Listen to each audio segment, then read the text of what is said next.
নমস্কার বন্ধুরা, Tanuja kitchen with village ফুডে আপনাদের সকলকে স্বাগত। বন্ধুরা, আজ আমি পটলে দুর্দান্ত স্বাদের একটি রেসিপি বানিয়ে দেখাবো। এই রেসিপিটি থাকলে এক থালা গরম ভাত তো নিমেষেই শেষ হয়ে যাবে। তাই টেস্টি হয় খেতে, আর দেখতেও কিন্তু বেশ সুন্দর রেসিপিটি। আজ আমি করব পটলের ঝাল একদমই ঘরোয়া মশলা দিয়ে।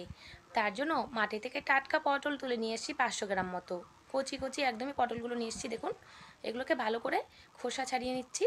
এরপর একটু ডিজাইন করে দু সাইড দিয়ে সুন্দর করে কেটে নেব। দেখুন, এইভাবে কেটে নিলাম। দেখতেও কিন্তু বেশ সুন্দর লাগছে। এটা রান্না করার পরেও ভেতরে মশলাটাও খুব সুন্দর ঢুকে যাবে, আর খেতেও ভালো লাগবে। একইভাবে সমস্ত পটলগুলো আমি কেটে নিলাম। আর 3টে ছোটো ছোটো সাইজের টমেটো নিয়েছি। বড় সাইজের টমেটো হলে আপনারা একটাই নেবেন। পটলগুলোকে কেটে ধুয়েও নিয়েছি কিন্তু। আজকে রেসিপিটি বানাবো একদমই সহজ, আর খেতে সত্যিই কিন্তু দারুণ টেস্টি।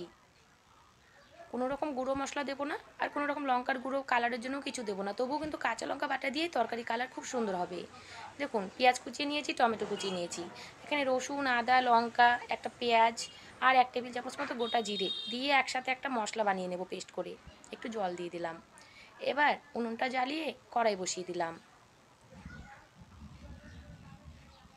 এরপর কড়াইয়ের মধ্যে বেশ অনেকটা পরিমাণে তেল দিয়ে দিলাম পটলগুলোকে ভাজবো বলে। সেই তেলের মধ্যেই দিয়ে দিচ্ছি একটু স্বাদ মতো নুন আর সামান্য একটু হলুদ গুঁড়ো দিয়ে পটলগুলোকে ভেজে নেব। তেলের মধ্যে হলুদ নুন দিয়ে পটলটা ভাজলে পটলটা বেশ সুন্দর কালারটাও ভালো হয়, ভাজাটাও ভালো হয়। দেখুন, আমি কিন্তু যখন ডিম টিম ভাজা করি তখন কিন্তু এইভাবেই তেলের মধ্যেই হলুদ নুন দিয়ে দিই। একটু ঢাকা দিয়ে দিচ্ছি, ভাজাটা বেশ ভালো হবে। দেখুন, ঢাকনাটা তুলে নেড়ে চেড়ে দিচ্ছি। পটলের কালারটা চেঞ্জ হয়ে আসলে, লাল লাল হয়ে গেলে তারপরে পটলগুলোকে কিন্তু তেল থেকে তুলে নিতে হবে। এবার দেখুন, পটলের কালারটাও চেঞ্জ হয়ে আসছে, আর লাল লাল ভাজাটা কিন্তু হয়ে গেছে, দেখে বোঝাই যাচ্ছে। এবার পটলগুলোকে আমি নামিয়ে নিচ্ছি। এবার সেই কড়াইয়ের তেলের মধ্যেই রান্নাটা বসিয়ে দেবো। দেখুন, এখানে 60 গ্রাম মতো তেল আছে।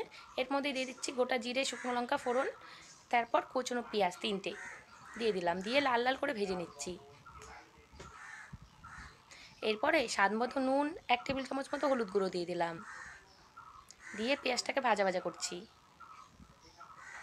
এরপরে টমেটো কুচিও দিয়ে দিলাম একটা, মানে 3টে ছোটো ছোটো সাইজের টমেটো কুচি দিয়ে নেড়ে চেড়ে দিচ্ছি। তারপরে দিয়ে দিলাম সেই পেস্ট করে রাখা মশলা।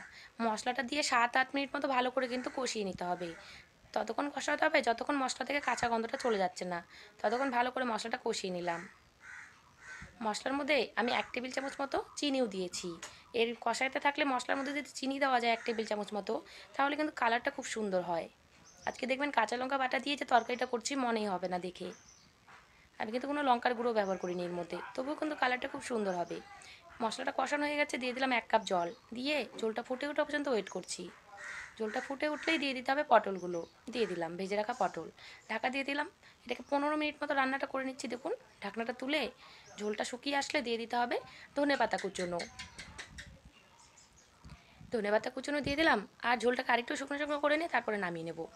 দেখুন, এখন কিন্তু একদমই হয়ে গেছে সেই পটলের ঝাল।